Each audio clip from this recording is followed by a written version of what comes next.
Hey everybody, Coach Mark here, and before I dive into today's topic, make sure to find me over on Instagram as Coach Mark Estrabio. Also, I offer one-to-one coaching. It's what I do full-time, and the odds are very good. I would love to work with you. But with that being said, let's get into it. So in today's video, I'm introducing to you all the newest Tacitus program. This is Tacitus BATO, which is a 3 times a week full-body conjugate strongman program. You'll notice on the cover of this one too, it's actually my athlete Giovanni there, who just finished second place at Idaho's Strongest Man, and next week I'll be doing a video talking about how we trained him for the competition. I also do want to take a moment before we dive into the book itself and just give a really big shout out and thank you to my friends DJ Brown and Christina Arthur with Strongman Institute. They took a chance on me. They brought me into Strongman Institute. I love being part of SMI. If you haven't joined the Discord, I'll put a link to it down below.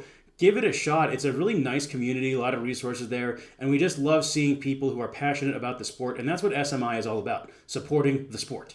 So the big thesis of this program, and really all of my Tacitus programs, is trying to find a way to balance the need of a busy life as well as the need to get better at your relevant sport or whatever it is you're training for. Especially in the context of a strongman athlete, it's an incredibly demanding sport, and as the sport continues to grow, we're growing and drawing from a larger talent pool, but that also means people with wider backgrounds, whether you be a parent, a business owner, or possibly both. It's one of those things where, as much as we love to say that line that we all have the same 24 hours, we really don't. So BATO tries to answer this question by balancing the need for strongman training in terms of skill, strength, and conditioning, as well as recovery and your duties and obligations outside of the gym.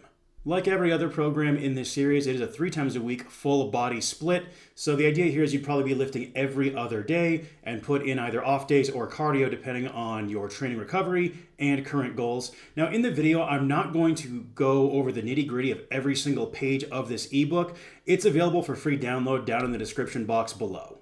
Much like the rest of my programs, when this is out, you'll have the choice of various progressions that are available for you across the movements and accessory exercises, but ultimately you can make the final decision, but when in doubt, just go with what I have lined out there.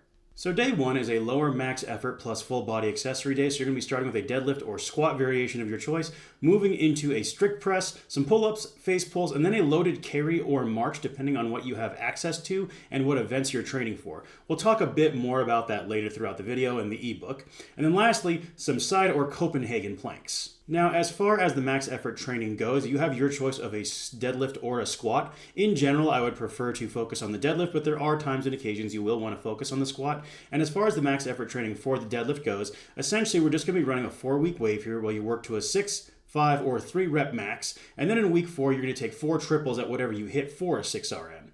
And then after you hit your top set in weeks 1 through 3, you're going to drop the weight by 15% and perform a 3 cluster rest pause set. So let's say, for example, you hit 100 pounds on your deadlift, you drop down to 85 pounds, and then you do max quality reps, rest for about 15 to 20 seconds, rep out again, rest for about 15 to 20 seconds, rep out again, and that's it. That's the entire deadlift workout. And the idea with this approach is the rest pause is very effective for a strongman athlete in terms of the deadlift because it's going to train you to break the ground repeatedly in a relatively short amount of time and give you a lot of density with that deadlift variation. It also has some sport-specific application if you think about the deadlift 4 reps event. Often athletes will have 2 or 3 hard pushes within that 1-minute time frame. Now here are a few variations on screen you can use for your max effort deadlifts. They're listed in no particular order. There are a couple notes that I've made here and there, such as how much deficit you should be using, as well as the mid shins. I really don't like using a deadlift bar on a block pull, as I find it gives you too much leeway in terms of overload capacity. You want to think about variations that will actually build your deadlift from the floor, unless of course you are peaking for a competition, but that is a whole different can of worms. Now, if you were wanting to focus on your squat instead, rather than using a rest pause approach, we just do a more straightforward top set and back off method. And the reason why is racking and unracking a heavy squat repeatedly within the same quote unquote set becomes very draining and a workout in and of itself, and you're not going to be able to get as much out of it. Now here are a few squat variations that I really like in terms of building overall leg and torso strength for the strongman athlete. I think the camber bar box squat is one definitely worth mentioning. I think this is probably the best squat variation if you are looking for maximal deadlift carryover.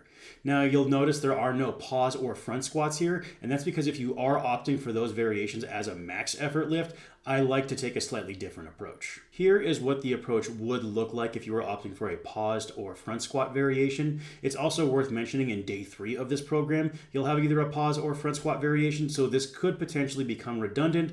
Again, all depends on your specific use applications. Day 2 is going to be your upper max effort plus full body accessory day here, so you're going to start with some form of push press, and then after that we'll go into a lunge or single leg work, a shallower incline pressing variation, good mornings, RDLs, some form of heavy hinge exercise here, a chest supported row variation, and then lastly some sort of curl. Also, one thing worth mentioning is with the chest supported row variation on this day, something I like to do is superset that with a Kelso shrug. So I do however many reps I'm doing on the rows, and then I would go right into a set of shrugs for max quality reps. Now, with respect to your max effort overhead pressing, it's one of those things where you just want to push press on an axle, on a log, on a barbell, on specialty bars, whatever you can get your hands on in terms of push pressing you want to do. And we're going to be using a slightly higher volume approach here. And the reason why is I find the push press doesn't generate that much fatigue versus the deadlift, and especially because the push press requires a lot more skill and timing, I think a double ramping approach can be very viable here. So what that looks like is, for example, in week 1, you'd work to a 5 rep max, drop down to 70% of that 5 rep max, and then work up to an 8 rep max thereafter. So you could see, for example, if you hit 200 for a set of 5, you drop down to 140 for 8, and then you'd work up taking no more than 10-pound jumps at a time until you couldn't get a good quality set of 8. This is going to give us a lot of time under tension and practice in the front rack position as well. Again, it's worth bearing in mind that this double ramp progression was built around you push pressing, but you could use it with other more static pressing variations if you were so inclined. And if you were wanting to do that, especially if you were trying to stay focused on building more overall upper body mass, here are some suggested variations for you on screen right now. And then last, but certainly not least, is our full body developmental day, where you're going to start with a squat variation of some form, or it could even be high pulls, cleans, or a Zercher triple extension, or a Claiborne squat. The entire thesis of this is just to be an explosive primer before we move into our strongman press variation. After that is a bent over row using leg drive of some form, loading event work, and then a JM press or other similar heavy bilateral tricep exercise, and then some sort of isolation for any muscle group that you feel is kind of lagging. Now with your squat variation or high pull or clean or Claiborne squat, the entire focus here is just explosive tempo. You want to think of this almost as speed work, so you can see the loading is pretty light here, and that's on purpose because we're just cueing good quality leg drive and control to help you in terms of your push pressing development. On screen now are some squat variations I generally recommend in this application.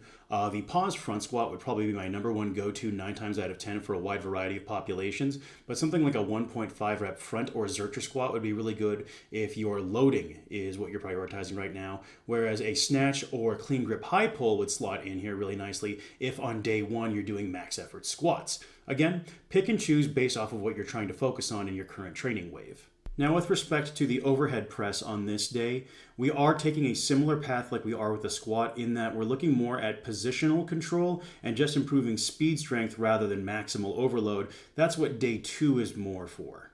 Additionally, something I like to do here is I like to use 2 different implements. So if I'm push pressing the log for max effort, I might be using the axle as a supplemental push press on this day just to help give myself a bit of a break. If you are needing to really hammer one specific implement though, you could certainly use it back to back.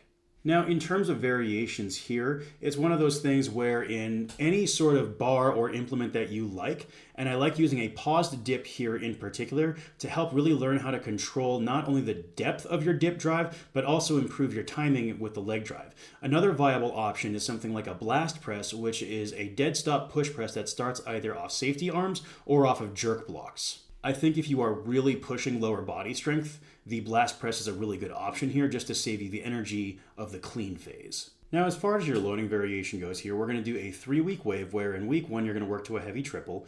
Week 2, you're going to do some speed and technique work at a slightly lighter load. And then in week 3, we're going to go lighter again, and you're going to focus on just accumulating a bunch of volume in a relatively short amount of time. This is that density, which is particularly useful for the strongman athlete in terms of performance on 4 reps events. Also worth mentioning, in week 4, we're going to go ahead and actually skip your loading work. This is just to give the body a bit of a break and sort of increase the long-term survivability of this program.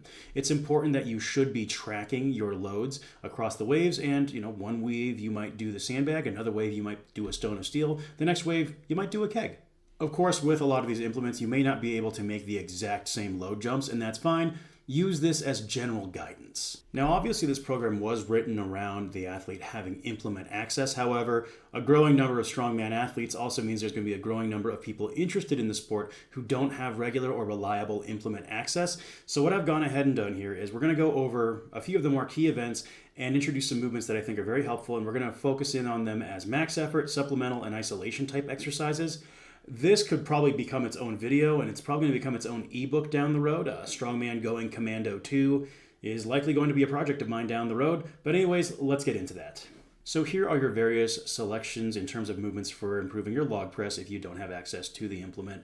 It's a big emphasis on overall standing pressing strength, and then also the incline angles that I have opted for here help emulate that natural degree of layback you're going to have when you press a log. When it comes to improving strength on the worst pressing variation in existence, it's one of those things wherein you'll want to focus obviously on a lot of unilateral pressing. In general developmental waves, you would do this on both arms, whereas if you actually were trying to peak for a competition with the circus dumbbell, I personally would only do it on your competition arm and then do some extra sets in terms of isolation or other movements on the non-competition arm. You want to spend as much energy as possible getting ready for the event itself. Also, of course, I just got to say it really quickly. I hate circus dumbbell so much. I have programmed more peaks for this damn event than any other pressing variation. Hell, I've done more for this thing than I have log and axle combined in the past 2 years. I'm sick of this event. All right, now that I'm done crashing out, in terms of loading events here, our big thing is we want to look at it in terms of phases, picking it off the ground, getting it into our lap, and then the extension itself, which is why you might see some odd movements such as the calf raise in there. That one's really good for just helping you get onto your toes, really extending through the ankle to make sure you have maximal clearance over the bar or onto the platform. The incline chest fly is there to help with sort of that bear hug strength and keeping that thing in really close. Now, for something like a Conan's wheel or a front carry, our main emphasis here is going to be upper back and posterior chain strength / endurance. If you've ever done a prolonged sandbag carry, it's usually breathing, upper back, and then glutes and hamstrings that tend to check out after a while. So we want variations that help emphasize improvement in those regions. Now, with the yoke run here, our big focus is actually not going to be on quad strength. This is a bit of a misnomer. Instead, we really want to focus on upper back and core strength overall and trying to build, if you will, a larger shelf for the yoke to rest upon. And lastly, in terms of training for a farmer's or frame carry, we just want to think about improving your neutral grip strength as well as foot speed and single leg strength here. It's really a very uncomplicated movement to train for if you have access to a trap bar. Here is that menu I talked about in terms of accessory lift progressions. Again, just grab yourself a free copy of this program down below in the description box. That way you can plug and play these as you will. And here's what it would look like if I were going to run Tacitus BATO myself in a commercial gym. You can see what I've done here is I've just picked assorted variations that I personally really enjoy that also fulfill the various needs and develop the attributes that I need to be more successful in the sport of strongman, such as a Zercher march, which can be done in any commercial gym. Using a blast press on day 3, this just allows me plenty of opportunities to improve the key foundations for strongman success. So that wraps up Tacitus BATO. As you can see, it's quite a bit in terms of customization options. Hopefully you folks found it useful. Let me know if you have any comments or questions down below. The best comments and questions are ones I will turn into topic videos. Grab yourself a free copy. Otherwise, you folks take care, and I'll see you in the next video. Also, real quick, if you have made it this far, let me know what you think of the new video setup. They just made an update so I can actually use my cell phone as a webcam. It feels like the resolution's a lot higher, but I'll be curious to hear what you folks think.